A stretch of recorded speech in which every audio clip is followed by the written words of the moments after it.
Welcome to Clue Trail, where every story is a mystery and every clue pulls you deeper into the unknown. From unsolved cases and strange disappearances to hidden histories and curious twists of fate. We piece together fragments, searching for the truth or uncovering even bigger questions. Some clues reveal answers, others lead to greater mysteries. But one thing is certain, every trail tells a story. Are you ready to follow it? Let's begin.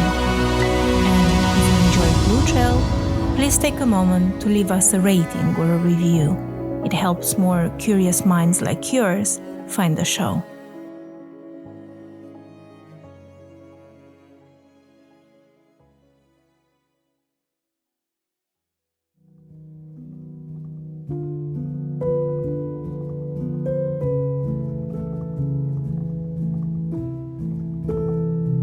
There are prisons designed to punish, and there are prisons designed to silence. But there was one designed to erase you. In post-war Romania, under the shadow of Stalinism, a quiet city named Pitești became the site of one of the most horrifying brainwashing experiments in modern history. Between 1949 and 1951, young students, many of them barely in their 20s, were locked inside this prison. They weren't just tortured for information. They were tortured into destroying their own beliefs, and worse, forced to break the minds of others. This was the Pitești experiment. Today on Clue Trail, we follow the brutal hidden history of Romania's Pitești Prison, where ideology was weaponized, trust was shattered, and the human spirit was pushed past the edge of recognition.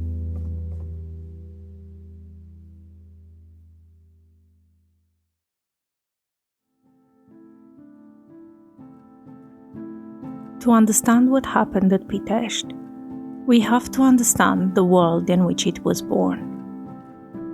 In the late 1940s, Romania was a nation in upheaval. World War II had ended, but a long period of suffering and turmoil would just start. Once aligned with Nazi Germany early in the war, Romania switched sides in 1944. But that pivot didn't spare the country from Soviet occupation. In 1947, the monarchy was abolished, and Romania became a people's republic, and the Stalinist regime under Desh, Anapauca, and some others took control. Suddenly, the state had a new goal. Not just to rebuild the nation after war, but to reshape its people. The communist regime saw anyone who disagreed as a threat. Usually, this would be students, priests, and intellectuals. Even teenagers who dared to speak out were labeled as enemies. But the aim of the regime wasn't just to get people to obey. They wanted to completely change how they taught. And like this, under Anapauca's direct order, the secret police or Securitatea started rounding up everyone who didn't comply. They were empowered to find and re-educate everyone which wasn't aligned with the new regime. And at the center of this ideological purge was Pitești Prison.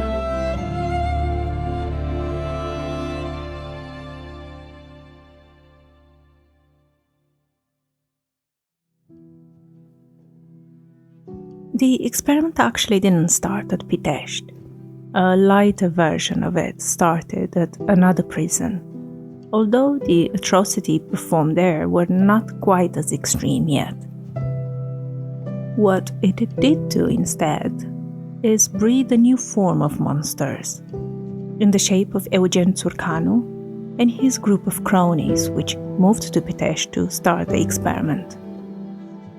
So, in 1949, this new horrific chapter began, and it was one that would turn Pitești Prison into something terrifying.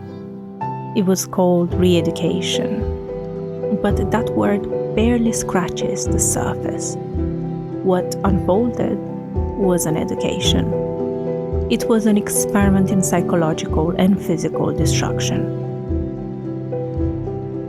It began with Eugen Țurcanu. He was a former theology student, once a member of the fascist Iron Guard, who later pledged loyalty to the communist regime after he was in prison. He offered the regime something chilling, a program that would not just punish political prisoners, but break them.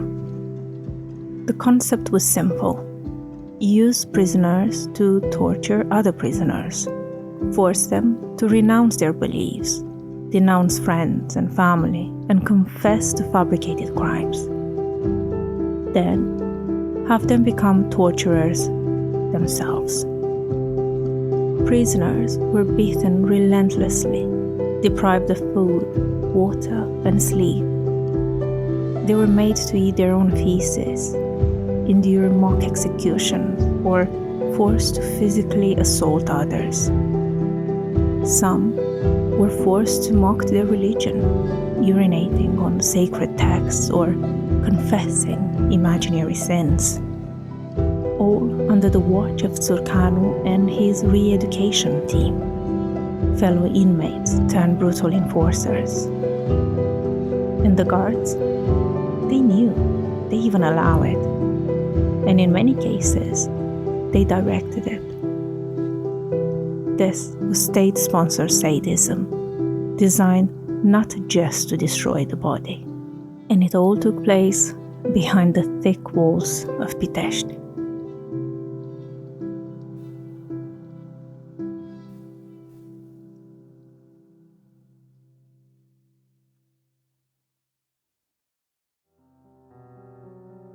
To fully understand what happened at Pitești, we have to listen to those who survived it, and it isn't many.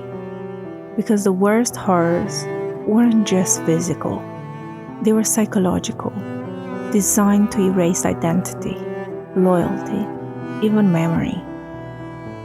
Survivors described beatings that lasted for hours, sometimes days. They were struck with broom handles, rubber truncheons, belts, fists, anything that would bruise but not kill. One prisoner, Ioan Ianolide, described how inmates were forced to lay still while their fingernails were ripped out, their teeth shattered with metal rods. Another, Virgil Ianunca, recounted how some were made to crawl on all fours, barking like dogs, whilst others were baptized in toilets and made to deny their religion over and over. They were denied sleep for days at a time. They were made to watch each other suffer, to choose who would be tortured next, and to say anything, to confess to crimes they didn't commit, to make the pain stop. And when they broke, and everyone did eventually, they were forced to become torturers themselves. That was the final phase. The state wanted more than submission. It wanted complicity. Basically, if you tortured others, you couldn't claim to be a victim. You became part of the system. This is so cruel. One survivor wrote, "We were not re-educated. We were disassembled, taken apart, and rebuilt into shadows." The psychological torment was so severe that some prisoners forgot their own names. Others attempted suicide by swallowing nails, setting themselves on fire, or smashing their heads into walls. But even death didn't always come, because at Pitești Prison, the goal wasn't death. It was the destruction of the soul.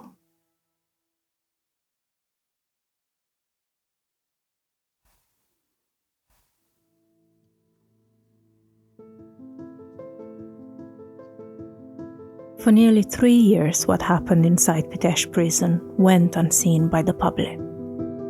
The Romanian Communist Party, under Gheorghe Gheorghiu Dej, not only approved the program, they actively concealed it. To the outside world, Pitești was just another facility for political detainees. But the cracks began to form. By late 1951, survivors who had been transferred or released began to talk, quietly at first. Some whispered their stories to family, others to sympathetic clergy. And so, a handful of foreign embassies caught wind of the rumors. But the truth exploded when the regime itself turned inward. In an unexpected political shift, the party arrested Eugen Țurcanu, a student-turned-chief torturer, and charged him with orchestrating the abuses at Pitești. He wasn't held as a loyal enforcer. He was made a scapegoat. Țurcanu was executed in 1954. All the others, the guards, the collaborators, prisoners turned tormentors, were tried and sentenced. But those at the very top, the party leaders, the Securitatea officers who sanctioned it, the policymakers, of course, they remained untouched.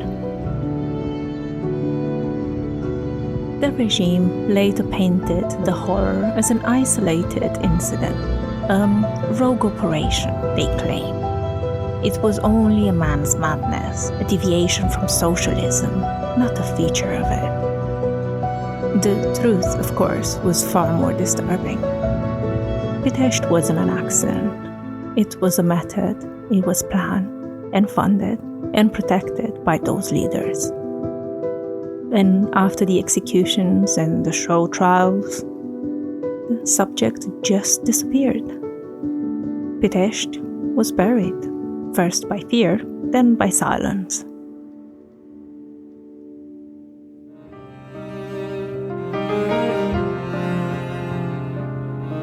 After the fall of communism in 1989, Romania began to confront the hidden terrors of its past. But Pitești Prison remained one of the most uncomfortable truths. It was easier to talk about Ceausescu's dictatorship, the food shortages, the surveillance, the fall. But what happened behind the thick walls of that prison, the methodical unraveling of the human spirit, was harder to face. Pitești experiment wasn't just oppression, it was betrayal. Friends turning on friends, cellmates becoming executioners. For decades, survivors remained quiet, some out of fear, others because the trauma was too deep to articulate. A few wrote memoirs, others gave testimony only in private. Only in recent years, Romania began to remember the victims. In 2014, the Pitești Prison Memorial Museum was opened, an attempt to preserve what remains of the site and honor those who were destroyed within it. And still, many Romanians don't learn about it in school. There are no major films, no state days of remembrance, just fragments, whispers, podcasts, and words.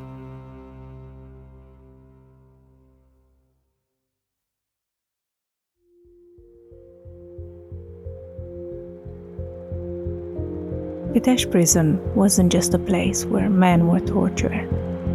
It was a place where identity was stripped, belief was weaponized, and the human mind was turned against itself. What makes this story so haunting is that it didn't rely on guns or cages alone. It relied on the slow erosion of trust, the manipulation of fear, and the reshaping of truth. It showed how far a regime will go when it wants not just obedience, but the soul of a person. One survivor wrote, "In Pitești, I died many deaths, and yet, when I walked out, I was still me, just buried deeper." Their stories are fragments now, scattered in old memoirs, in museum halls, in faded photographs. But we have to remember them, because the lesson of Pitești is not locked in the past. It is alive, whatever power demands silence, whatever people are broken, to be rebuilt in someone else's image. This was the Pitești experiment.